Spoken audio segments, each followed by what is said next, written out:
Hello, I'm Tone Lanzillo, and this is Climate-Duluth. Our guest today is Tammy Mayer, who is the founder and director of One Climate Action, and she's actually joining us from France, so it's really great to have her with us today. Welcome, Tammy. Thank you so much for having me, Tone.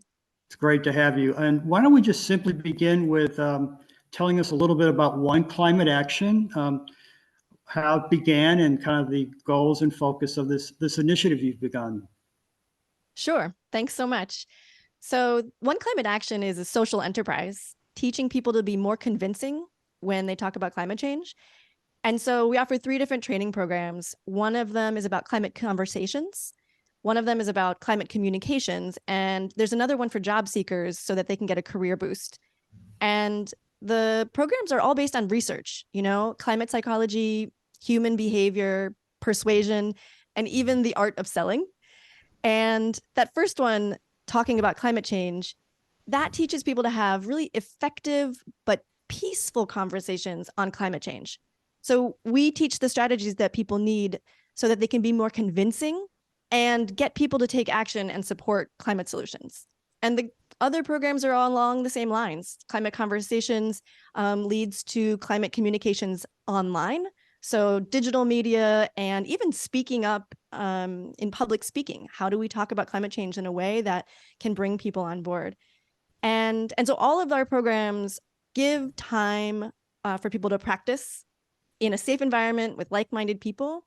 And they offer a chance to test out strategies before putting them into practice in the real world. And they're scheduled throughout the year, but we can adapt to different institutions, municipalities, businesses, and things like that. And I guess what inspired me, that's a really good question. So I've always been tied to nature, but I'm also really interested in humanity and how can we make life on Earth better for humans in general. And I guess one thing that deeply inspired me more recently is a book that I absolutely adore by a climate scientist that's living in Texas. Her name is Katharine Hayhoe, and she wrote a book called Saving Us. And this book deeply inspired me a couple of years ago to really start thinking about how we could leverage communication and conversations to make a really big impact on the climate crisis. And what were you seeing or experiencing that led you to want to begin this initiative? What were you seeing out there as far as the way people were talking to each other or trying to communicate? That's really interesting. So what I noticed in the organizations that I was working for, that in spite of the enormous number of people all around the world who are working to combat the climate crisis, either through mitigation, trying to reduce emissions, or through adaptation, trying to adjust our lives to this heat, what I found is that in spite of all this action, we still weren't really making progress. And one of the things that really shocked me and got me thinking was looking at energy consumption. Now, that might sound really technical, but it turns out that as we add more renewable energy and energies that are more sustainable to the mix, we're actually also at the same time increasing the amount of energy we're consuming. So we're not actually gaining any traction here on reducing our emissions by changing the way that we create energy because we're consuming so much. And so when I started to see this sort of depressing and unfortunate way of looking at the energy crisis, the global heating crisis, I started to see that there were real problems with what was happening, what we were leveraging. And the more I looked into it, in particular through the communications lens, because that's been my professional background for the last dozen years, I really started to see that we were missing the mark. Somehow there were many people in the world that were not yet convinced, and I couldn't figure out why. And so as I was working my last jobs, I started talking to more and more people and realized that there was this need for a broad degree of support from all different political parties, all different religions, all different groups of people on the planet. And it turns out, as I was sort of looking at this, that the communication around climate change seemed to be creating these bubbles where some people would talk about it or publish a blog post or publish online, and the only other people who are reading it or liking it or engaging with that material would be other people who agree. And so it really seemed like there was this disconnect between who is taking action and where those messages were landing. They weren't really getting to everybody. And so this was something that really, for me, stood out and really took me, inspired me to read more books, to talk to more people, and try to figure out what is the solution? What can we do about this problem to try to really make action happen faster and get more people involved? And for me, when it comes down to it, communication and relationship building, that's the essence of what's missing and what we can do to fix the climate crisis. Wow. I love the concept of the bubbles. Since you've begun One Climate Action, what types of people or groups have reached out to you, and what have been their needs as you've seen them? Oh, that's a really great question. So I've had a couple of nonprofits interested in what I do, and I'll talk about one in particular. This is a nonprofit that works at the international level, and they work in particular with people in the developing world. And what I discovered is that this particular nonprofit has two problems. The first is that internally, they're not communicating about climate change to each other in a way that is fair and taking into consideration the different backgrounds and social experiences that each individual has. And I'll explain what I mean by that. The carbon footprints of individuals with a very high income tend to be much higher, 5-6 times higher than people with the bottom 50% of incomes. And that's true in countries like the United States, France, India, China. It's broadly true across the world that there is this gap between wealthy people's carbon footprints and lower income people's carbon footprints within the same country, right? Within the United States, there is this difference.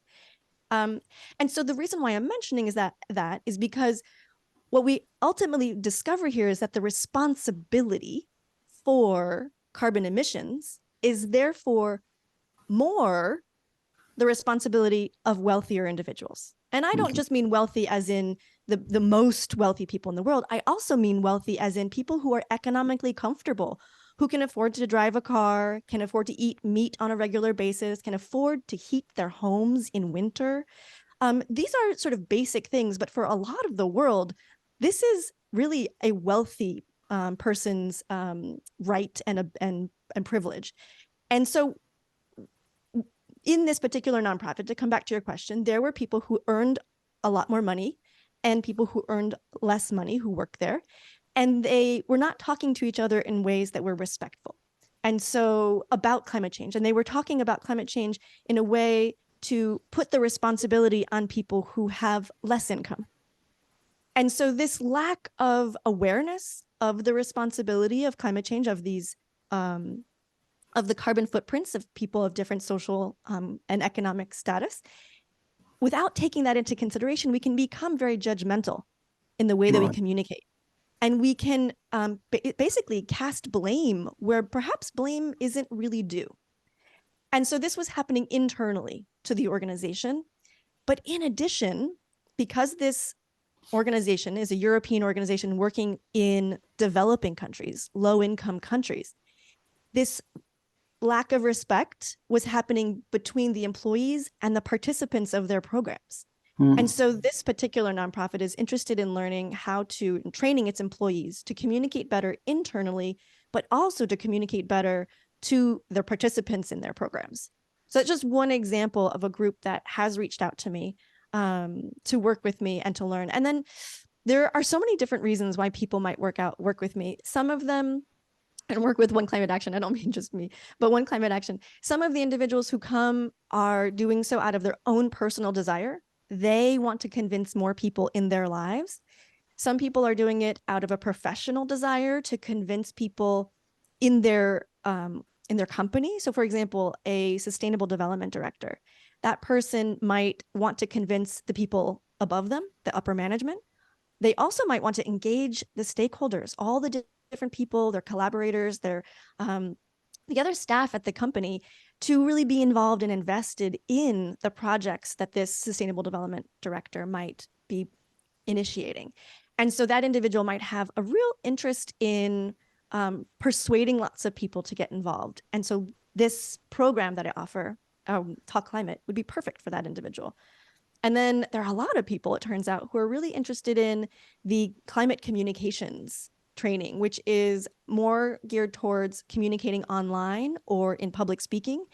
And those individuals can come from a lot of backgrounds, but again, it's primarily professionals, people who either want to have a profession in the climate space or who are already in the climate space and are interested in communicating better online and in their public speaking. Right, right. Wow. That's a lot of great information. I know in a lot of cities and communities around the world, especially in the US, and including in Duluth, we have what you call these bubbles. I know here in Duluth, we have the bubble of those who are very active in environmental climate issues. And then we have, of course, maybe a bubble who's not even acknowledging climate change or doesn't want to talk about it. From your insight or experiences, what would be maybe some initial suggestions for a city or town or community like Duluth to begin that conversation or to build bridges or to build those relationships? That's such a good question. Really, it comes down to understanding the values and interests of those individuals that you wish to influence and adapting the message entirely to what their interests and values are. Mm. And so there are two ways to do this. When you're thinking about it from the perspective of a city in particular, the first way you want to think about this is with regard to the way that climate change will impact what that individual cares about. And so, for example, you might have a number of people who are outside of the climate bubble, but they are avid hunters, for example. And so there are lots of ways that climate change, unfortunately, has a negative impact on ecosystems where the animals live that they wish to hunt. And if the numbers of animals are reduced in their natural habitat, laws tend to disallow hunting if there aren't enough animals to keep the ecosystem healthy. And Right. so this is a really important element that hunters can get behind, for example. And so sometimes it's really about not talking about climate change, but talking about the specific things that a group of people cares deeply about. And without talking about climate change, the effects that a warming planet will have on this population of animals that these individuals are interested in hunting. And so you can actually not talk about climate change while talking about climate change. And that is one of the best ways to get out of the bubble. And so the other thing, I mentioned that there were two. The other way to think about things is with regard to the messages and the narrative that we are sharing publicly. And there are a couple things to keep in mind with this. First, there are groups, organizations doing research on the narratives that work, right? So Yale Center on Climate Communications does some of this research. There's also a group in the UK called Climate Outreach. And these organizations are trying to figure out what words and what narratives meaning like what stories are going to be the stories that work for a particular group of people. Okay. Right. And so you can rely on those resources to figure out the narratives that are going to work for the population that you're working with. And as you develop the narratives and you talk about the things that talk about climate change to these groups of people, it's incredibly important that we not evoke fear 100% of the time. We actually need to potentially talk about fear to really encourage people to be motivated, but then focus the majority of the speech, the social media post, or the article on solutions. What are the solutions that are possible already today, and give examples. Who is already putting this into place today? Because when we talk about solutions and examples, and we tap into people's interests and the messages that really work to convince them, that's when we can get through to them and they can be open to the possibility of taking action or just simply supporting climate solutions. Thank you. I'm going to have to send this part of the interview to a lot of people I know. Thank you. Let me ask, where or when did your interest in the environment and climate change begin? Oh gosh, I think the environment started very early. My dad is someone who deeply loves nature, and my mom as well. They both took me camping when I was a kid. We spent a lot of time outdoors, whether it be in the forest, on a, on a lake, on any kind of water. We're always trying to be outside and enjoying nature. And so that was simply a part of how I grew up. And my mom, interestingly, in the 70s, learned about climate change when those first articles were coming out. And she actually hesitated to have children because she had heard that there was this climate emergency and environmental emergency, which I thought was really surprising because so few people really were aware and took action at that time. I wrote an interesting article about this. You can find it on my personal website, tammymayer.com. Okay. But I digress. The things that inspired me really were, like I said, my parents in terms of nature and conserving nature and protecting nature. That was definitely something I grew up with. But then in terms of the environment, I was loosely aware that there were environmental issues when I lived in Baltimore, Maryland.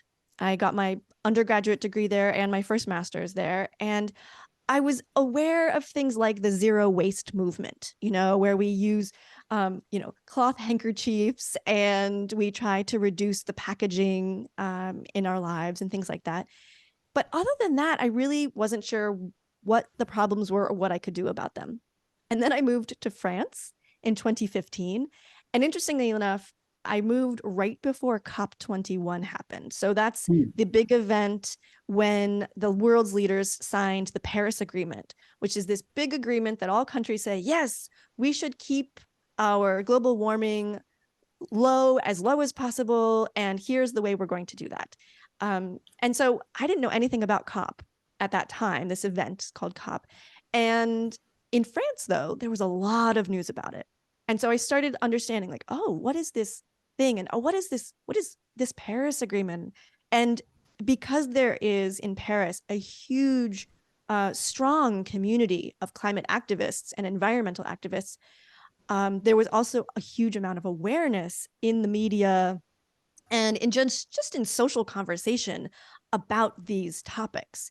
And that's really when I started understanding a little bit more about what concerns we have as a planet and what was and was not happening to address this massive crisis. And I think just being around more and more people who were talking about it and talking about it from different angles. I would talk about it with people who are in finance. I would talk about it with people who are in nonprofits. I would talk about it with people who are in business, and hearing all these different perspectives from the people I was speaking with were very highly educated, but in very different sectors. And they all seemed to be very well informed.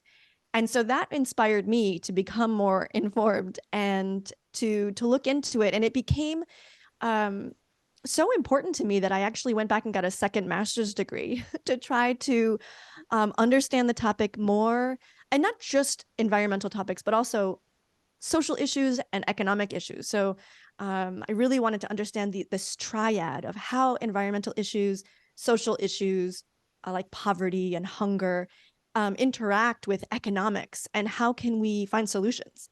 And so once I got my master's degree, that was it for me. I knew which direction I wanted to go in, and really climate communications was the number one priority for me. And so my job right after that master's degree was the communications manager for a policy network, a public policy network promoting renewable energy. And that really opened up a lot of windows and doors for me to understand more about this issue, understand it from an energy point of view, which I was not really familiar with before that. And I was able to then also connect with so many more people in communications around the world and see what was and was not working at the international level, and what was and was not working at the national level, both in the US and in France. And those things helped me realize that I don't want to work at the international level. I want to deeply spend my time and efforts working with people at the local level, the regional level. I'm happy to work with people at the national level for sure. But really, I think that action is happening most quickly at the local level.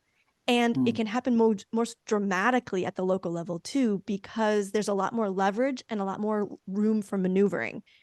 So that's kind of where I'm excited now, is to really be at this sort of local and regional level to influence people who are really going to leverage and make a huge impact. Yeah, wow. Given that, of course, you're from the United States and now live in France, what do you see are maybe some of the similarities or differences between these two cultures and how the US and France looks at climate change? What have you seen?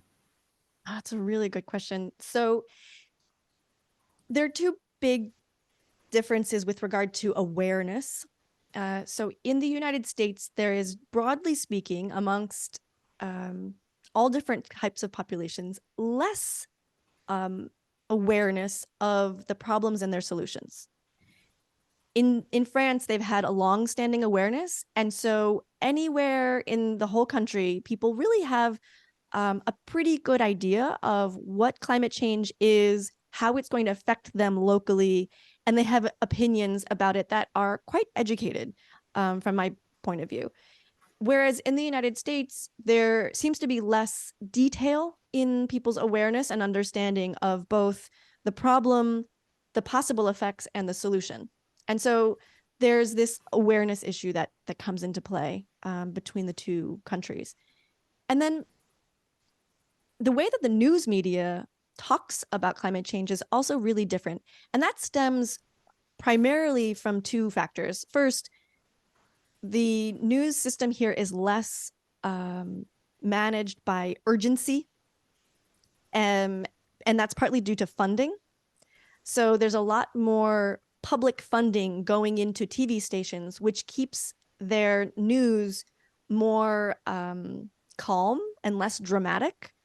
And so there's less of a desire to create fear and to create drama, and there's more of a desire to communicate and educate the public. And so I think that is really important when you think about how people are hearing about climate change. You know, they're not hearing about it in exclusively a dramatic way. They're also being educated on a regular basis. Now, whenever I turn the television on, which is very rarely, but when I turn the TV on here in France, the weather channel now is called, or the weather, yeah, not the weather channel, but the weather show, I guess, on one of the main channels is now called Climate and Weather. Oh, wow. And so they've changed their name, and in every single time they talk about the weather, they also talk about climate change. And it could be anything related to climate change, something about a specific tree, something about a specific solution. They offer all like recipes sometimes and food. So there are lots of different things that they talk about, but that show is no longer specifically about the weather and telling us what we should, you know, if it's going to rain or if it's going to be sunny.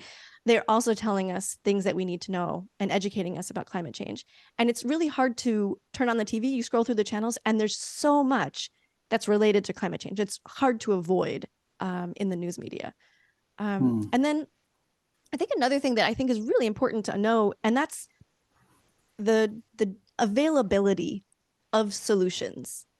One of the big solutions is not having a car. And in the United States, that's unrealistic. It's a country that has been developed on the basis of roads. There is not a strong enough train system or public transportation system that could easily right away replace that car system that has been developed in the United States. whereas France has a very strong rail system. Now, some lines have been reduced or eliminated and have been turned into like biking paths and things like that, which is nice. I like having bike paths. But on the other hand, there are some ways that France could very easily get those trains back up and running, add some more trains to tracks that are already existing, and make that service more reliable. Not reliable, it's already very reliable. Make it more user-friendly, which would be fantastic. And that would be a great use of investment resources in France. In the US, there's a huge amount of infrastructure that would need to be put into place before you can just simply put new train cars onto lines. So there's a difference in the way the countries have built their infrastructure that allow one country or another to make shifts that would have a really big impact. Right. Wow. You made reference to this a little bit earlier, but yeah, I just wanted to come back to, we all know working on the environment, climate change can be challenging and sometimes frustrating. So I'm always interested in what inspires and motivates people. And so for yourself, in your work, yeah, what has inspired or motivated you over the years? You know, fundamentally, I'm pro-humanity. That's the core of who I am as a human being. I really deeply care about the overall well-being of humans. And that doesn't resonate for everyone. I know some people in the climate space are very motivated by the polar bears starving and ocean acidification and ecosystems and things like that. And I care about that, but I care more about humanity. And so I think that isn't true for everybody, but it does motivate me to want to make sure that we have a planet where the majority of people can really survive well and be have access to affordable food, have access to good healthcare systems, have temperatures where they aren't able to fry an egg on the pavement. You know, I'm really interested in humans being able to live really well. And so that's extremely motivating to me. Right. And then what inspires me? Well, Katherine Hayhoe, this Canadian climate scientist living in Texas, she's very inspirational. There's a climate psychologist that I'm very inspired by. Her name is Renee Lertzman. I talk about these two women all of the time. I've really gone through a lot of material, but their material, from my point of view, is some of the most essential and important materials out there. And there are some other authors that I find really inspiring as well. A French guy here wrote a book saying ecology, or, you know, the green transition doesn't have a consensus. And his book has really inspired me lately as well. But what's interesting, I guess, with me is that I'm most inspired by what regular people are doing. Okay. And that could be in their personal lives, but it could also be in their way that they're political, the way that they, you know, talk to a politician, or the way that they stand up for what they believe in at work or with their family. And so that's what I'm very inspired by right now, is those individuals who really are able to take time out of their personal lives to do something that impacts others. And yes, I do think that like personal individual actions to reduce ecological footprint and carbon footprint are very important. But even more important is trying to influence others and get more people on board for you know, supporting climate solutions. And so I'm so excited by those individuals and individuals who create solutions. Like there's this really fantastic platform called Climate Changemakers, and it makes acting politically easy and less of a burden. And I'm inspired by that. I'm inspired by the people who join their hours of action. I really think it's fantastic to see people modeling what we can do and seeing the solutions that are available. Right.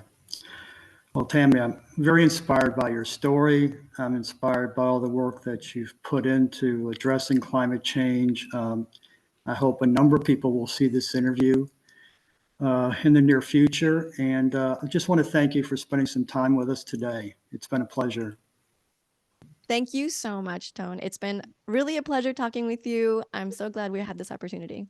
Thanks. Okay. And for everyone out there, have a good day and we'll see you again soon.